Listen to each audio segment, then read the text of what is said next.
আমাদের সময়কার কিছু পূর্বে ধনী ঘরে ছিল শখের যাত্রার চলন।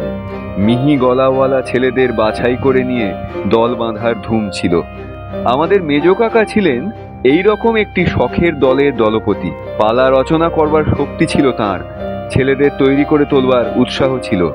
ধনীদের ঘর পোষা এই যেমন শখের যাত্রা, তেমনি ব্যবসাদারি যাত্রা নিয়েও বাংলাদেশের ছিল ভারী নেশা। এ পাড়ায় ও পাড়ায় এক একজন নামজাদা অধিকারীর অধীনে যাত্রার দল গজিয়ে উঠত। দলকর্তা অধিকারীরা সবাই যে জাতে বড় কিংবা লেখাপড়ায় এমন কিছু তা নয়, তারা নাম করেছে আপন ক্ষমতায়। আমাদের বাড়িতে যাত্রাগান হয়েছে মাঝে মাঝে, কিন্তু রাস্তা নেই, ছিলুম ছেলে মানুষ। আমি দেখতে পেয়েছি তার গোড়াকার জোগাড় যন্তর।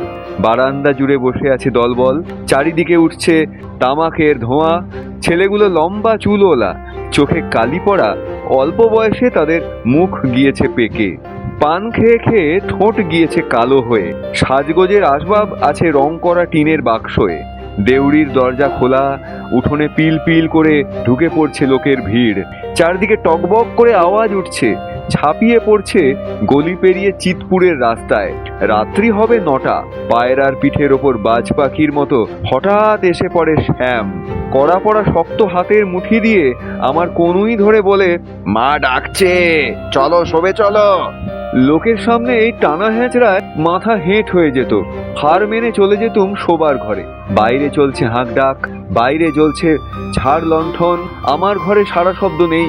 পিল সুজের ওপর টিম টিম করছে পিতলের প্রদীপ। ঘুমের ঘোরে মাঝে মাঝে শোনা যাচ্ছে নাচের তাল সময়ে এসে ঠেকতেই ঝমাঝম করতাল। সবটাতে মানা করাটাই বড়দের ধর্ম। কিন্তু একবার কি কারণে তাদের মন নরম হয়েছিল। হুকুম বেরোলো ছেলেরাও যাত্রা শুনতে পাবে। ছিল নল দময়ন্তীর পালা। আরম্ভ হবার আগে রাত 11টা পর্যন্ত বিছানায় ছিলুম ঘুমিয়ে। বারবার ভরসা দেওয়া হলো সময় হলেই আমাদের জাগিয়ে দেবে। উপরওয়ালাদের দস্তুর জানি, কথা কিছুতেই বিশ্বাস হয় না, কেননা তারা বড়, আমরা ছোট। সে রাত্রে নারাজ দেহটাকে বিছানায় টেনে নিয়ে গেলুম। তার একটা কারণ, মা বললেন তিনি স্বয়ং আমাকে জাগিয়ে দেবেন। আর একটা কারণ, 9টার পরে নিজেকে জাগিয়ে রাখতে বেশ একটু ঠেলাঠেলির দরকার হতো। এক সময় ঘুম থেকে উঠিয়ে আমাকে নিয়ে আসা হলো বাইরে। চোখে ধাঁধা লেগে গেল। একতলায় দোতলায় রঙিন ঝাড় লণ্ঠন থেকে ঝিলিমিলি আলো ঠিকরে পড়ছে চারিদিকে। সাদা বিছানো চাদরে উঠোনটার চোখে ঠেকছে মস্ত। একদিকে বসে আছেন বাড়ির কর্তারা আর যাদের ডেকে আনা হয়েছে, আর বাকি জায়গাটা যার খুশি যেখান থেকে এসে ভরাট করেছে। থিয়েটারে এসেছিলেন পেটে সোনার চেন ঝোলানো নামজাদার দল। আর এই যাত্রার আসরে বড়য়ে ছোটয়ে ঘেঁষাঘেঁষি। তাদের বেশিরভাগ মানুষই ভদ্রলোকেরা, যাদের বলে বাজে লোক।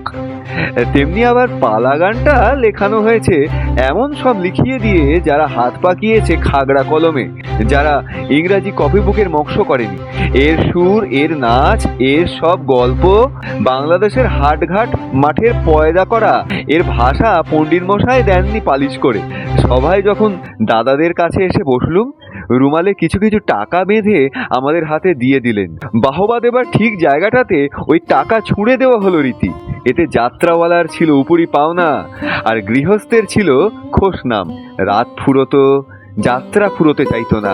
মাঝখানে নেতিয়ে পড়া দেহটাকে আর কোলা করে কে যে কোথায় নিয়ে চলে গেল জানতেও পারিনি। জানতে পারলে সে কি কম লজ্জা? যে মানুষ বড়দের সমান সারে বসে বকশিস দিচ্ছে ছুঁড়ে উঠোন শুদ্ধ লোকের সামনে, তাকে কিনা এমন অপমান। ঘুম যখন ভাঙলো দেখি মায়ের তক্ত বসে শুয়ে আছি। বেলা হয়েছে বিস্তর, ঝাঁ ঝাঁ করছে রোদ্দুর, সূর্য উঠে গেছে, অথচ আমি উঠিনি। এ ঘটেনি আর কোনো দিন। শহরে আজকাল আমোদ চলে নদীর স্রোতের মতো, মাঝে মাঝে তার ফাঁক নেই। রোজই যেখানে সেখানে যখন তখন সিনেমা, যে খুশি ঢুকে পড়ছে সামান্য খরচে। সেকালে যাত্রাগান ছিল যেন শুকনো গাঙে কোষ দুকোষ অন্তর বালি খুঁড়ে জল তোলা। ঘন্টা কয়েক তার মেয়াদ। পথের লোক হঠাৎ এসে পড়ে, আজলা ভরে তেষ্টা নেয় মিটিয়ে। আগেকার কালটা ছিল যেন রাজপুত্তুর। মাঝে মাঝে পাল পার্বণে যখন মর্জি হতো আপন এলাকায় করতো দান খয়রাত। এখনকার কাল সদাগরের পুত্তুর, হরেক রকমের ঝকমকে মাল সাজিয়ে বসেছে সদর রাস্তার চৌমাথায়। বড় রাস্তা থেকে খদ্দের আসে, ছোট রাস্তা থেকেও।